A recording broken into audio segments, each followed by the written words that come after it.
तर चला आज आपण बनवूया रसम राईस खिचडी. झटपट होणारी रसम राईस खिचडी. तर हे आपण तांदूळ आणि तूर डाळ आणि मूग डाळ मिक्स करून धुवून घेतलेलं आहे. त्यानंतर आपण इथे बारीक कापलेले 2 कांदे, 3 ते 4 टोमॅटो बारीक कट करून घेतलेले आहेत. कट केलेल्या 2 मिरच्या. हे आहे चिंच भिजवून चिंचेपासून काढलेलं पाणी. हे पाणी आपण रसम राईस साठी वापरणार आहोत. यानंतर फोडणीसाठी पहा आपण वापरणार आहोत कढीपत्ता, मोहरी, अद्रक लसूण पेस्ट, रसम राईस पावडर, जिरा पावडर, हिंग, बारीक कापलेली कोथिंबीर. थोडंसं कांदा प्रथम बघा कुकरमध्ये बघा थोडंसं तेल मी गरम करायला ठेवलेलं आहे. तेल तापलेलं आहे.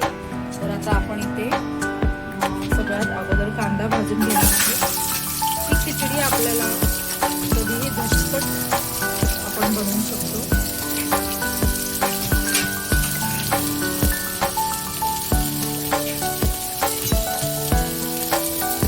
हा कांदा बघा हलका ब्राउनिश होईपर्यंत आपल्याला भाजून घ्यायचा आहे.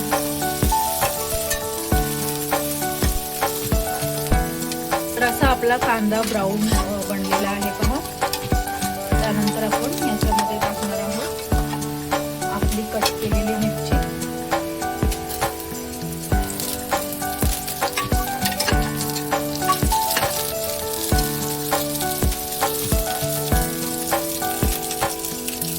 मी यामध्ये तेल छान कमी टाकलेलं आहे.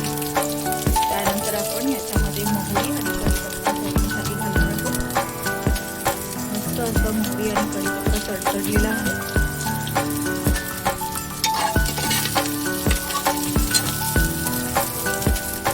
त्यानंतर आपण टाकत आहोत हे अद्रक लसूण पेस्ट.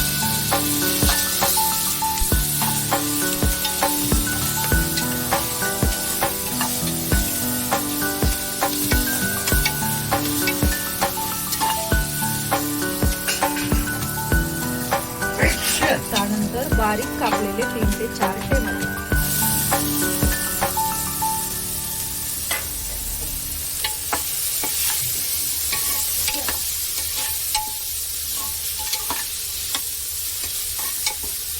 हे टोमॅटो आपल्याला एकदम पूर्ण विरघळेपर्यंत भाजून घ्यायचे आहे. तर या पद्धतीने हे टोमॅटो बघा पूर्ण ते टोमॅटो विरघळेपर्यंत तर हे टोमॅटो बघा बारीक असं विरघळत आलेलं आहे पूर्ण. तर आता आपण यामध्ये टाकणार आहोत आपण जे मसाले घेतलेले आहेत. रसम पावडर, जिरा पावडर, हिंग पावडर. हवं तर तुम्ही याच्यामध्ये धना पावडर पण ऍड करू शकता.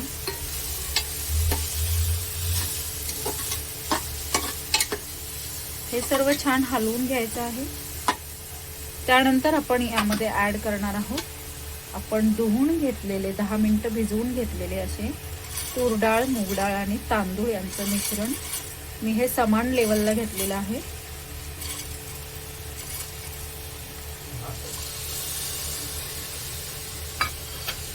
तर पहा फार थोडे तांदूळ आणि डाळ घ्यायचे आहे. यासाठी मी बघा संपूर्ण 1 वाटी घेतलेली आहे. 5 ते 6 माणसांना पुरेल असा.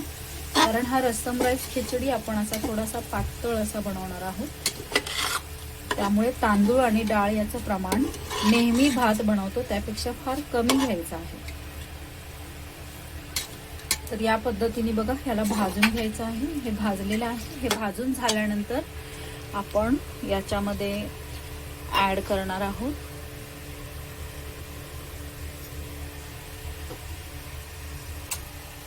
त्यानंतर बघा मी इथे बारीक कापलेली कोथिंबीर ऍड केलेली आहे.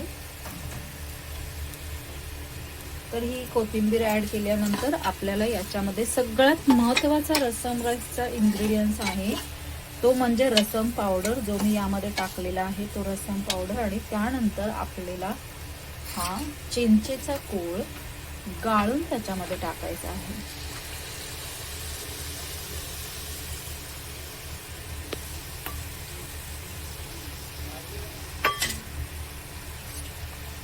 तर मी यामध्ये ऍड केलेला आहे चिंचेचा कोळ.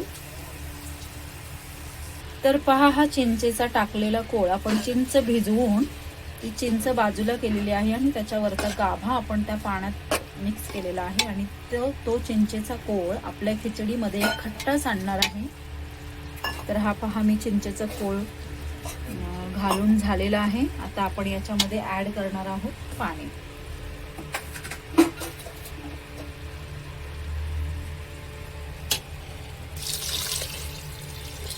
तर पाणी बघा, आपल्याला जेवढे तांदूळ घेतले आहेत आपण नेहमी आपण भाताला टाकतो त्यापेक्षा आपल्याला पाणी जास्त टाकायचे आहे. त्यानंतर बघा, मी यामध्ये ऍड करत आहे अर्धा चमचा नमक. नमक टाकल्यानंतर आपण याला हलवून घ्यायचं आहे, कारण नमक सगळीकडे मिक्स झालं पाहिजे. कधीही भात बनवत असताना नमक नेहमी तांदूळ धुवून घेतल्यानंतर पाणी टाकल्यावर असे मिक्स करावे, नाही तर कुकरमध्ये ज्यावेळी आपण भात बनवतो तर ते नमक एकाच ठिकाणी राहून जाते आणि एकाच ठिकाणचा भात खारट होतो. आता ही तर आपली खिचडी आहे, ती थोडीशी पातळ असणार आहे, तरी सुद्धा आपण त्याला असं हलवून घ्यायचं आहे. तर अशा पद्धतीने बघा, आता आपल्याला याला कुकर बंद करून घ्यायचं आहे. कुकरला झाकण लावून आपल्याला आपण नेहमी जेवढ्या भाताला शिट्ट्या देतो त्यापेक्षा एक शिट्टी जास्त द्यायची आहे. म्हणजे मी इथे 4 शिट्ट्या देणार आहे, जेणेकरून भात एकदम मऊशार असा शिजेल आणि पातळ अशी छान खिचडी बनेल, जी हेल्थसाठी खूप आरोग्यदायी असते.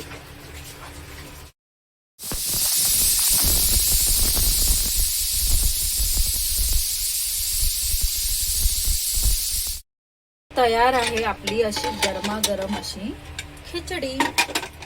बघा, खिचडी तुम्हाला अशीच पातळ अशी बनली पाहिजे तुमची. बघा, ही कशी छान बनलेली आहे, एकदम मस्त सुगंध येत आहे खिचडीचा. तर कधीही तुम्ही आजारी असाल आणि तुमच्या तोंडाला चव येत नसेल तर अशी गरमागरम झटपट अशी खिचडी तुम्ही पटकन बनवून खाऊ शकता. तर बघा, आता आपण खिचडीची किती बघू शकता तुम्ही. तर अशी गरमागरम आपली रसम राईस खिचडी माझी रेसिपी आहे. मला कधीही तोंडाला चव नसेल तर मी ही मस्त रेसिपी रसम राईस खिचडीची बनवून खाते. तर अशी गरमागरम रसम राईस खिचडी चविष्ट अशी खायला तयार आहे. तर ही रसम राईसची खिचडी तुम्हाला रेसिपी कशी वाटली ते आम्हाला जरूर कळवा. कमेंट्स करा, शेअर करा, लाईक करा, सबस्क्राईब करा. धन्यवाद.